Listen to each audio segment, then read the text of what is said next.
Zotëra Ben isha fillimisht të pyes si u pritet Kumanova.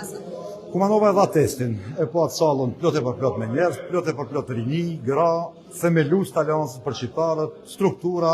nga e gjithë struktura e aleancës së vërtet për shqiptarët. Besoj që porosia u dha, porosia u pa, pjesa dërmuese e strukturave të aleancës për shqiptarët vazhdon fuqishëm në kuadër të koalicionit Vlen, vazhdon fuqishëm si qeveri reformatore. Ju përmendët që betejë juaj nuk është më ata që janë në krah të BDI-s, por ju keni betejë të tjera. Desha të di çfarë lloj betejash janë në dobi të qytetarëve në këtë rast.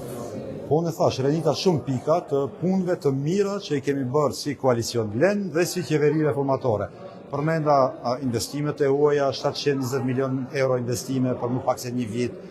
kontrat historike për hua nga Britania e Madhe për 6 miliard euro që do të transformoj këtë vend, rritjet rrogave në arsim, në shëndetësi, në polici, rritjet pensionave, kampusi i Universitetit Nën Tereza në Shkup, parkingun në Toksor me kat të sheshi Skënderbeu, shumë e shumë punë të mira që janë bërë, projekte në për komuna, e thash 300 milion euro kanë shku në komunat e vendit, si investime nga lartë, një qerak e këtyre fondave ka shku në komunat shqiptare, në Gostivarin e kryetarit Taravari, për momentin zbatohen 17 projekte të financuara në kuadër të këtij investimi qeveritar.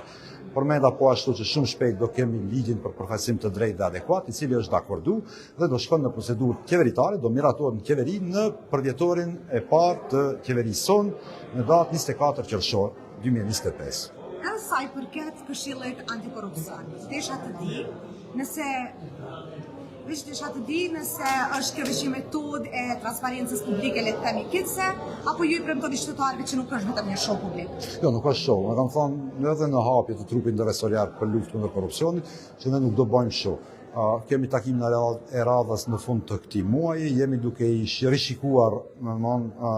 vendimin për themelimin dhe rregullorën e punës, në mënyrë që të kemi sistem trakimi për rastet e korrupsionit të nivelit lartë, që të kemi sistem trakimi për zbatimin e strategjisë antikorrupsion të shtetit dhe shumë detyra tjera siç janë agenda reformuese me Bashkimin Evropian, Rule of Law Report, si raporti për shtetin e drejtës të Bashkimit Evropian, shumë detyra, ligje, politika, strategjia të reja që duhet të sillen dhe të zbatohen. Kjo është pjesa më e rëndësishme, te ne ata që nuk janë më në qeveri kanë sjellur strategji një pas një, duke mos parë kur zbatimin, e mbani mend Bujar Osmani shpallte plan 369, mas 2 muajve e hapte atë planin 2018 e kështu me radhë, dhe ata vazhdimisht kanë sjellë dokumente në zbatim, e dim si ka qenë, e dim gjendjen e besimit të qytetarëve në sistemin e drejtësisë, 2%, këto probleme i kemi trashëguar, këto probleme duhet t'i rregullojmë. Dhe zotëretari përfund një bërësi për qytetarët. Për qytetarën përgjithësi. Qytetarëve ju them se jemi mirë. Qytetarëve ju themi se plani për rrëzimin e qeverisë i gatuar në kuzhinat e Artan Grupit ka dështuar, vazhdojmë me investime, vazhdojmë me rritje rrogash, vazhdojmë me projekte infrastrukturore në çdo cep të vendit, në çdo komunë, pa dallim a jemi ne në pushtet në atë komunë apo në opozicië, sepse qytetari nuk duhet në ndëshkohet, sepse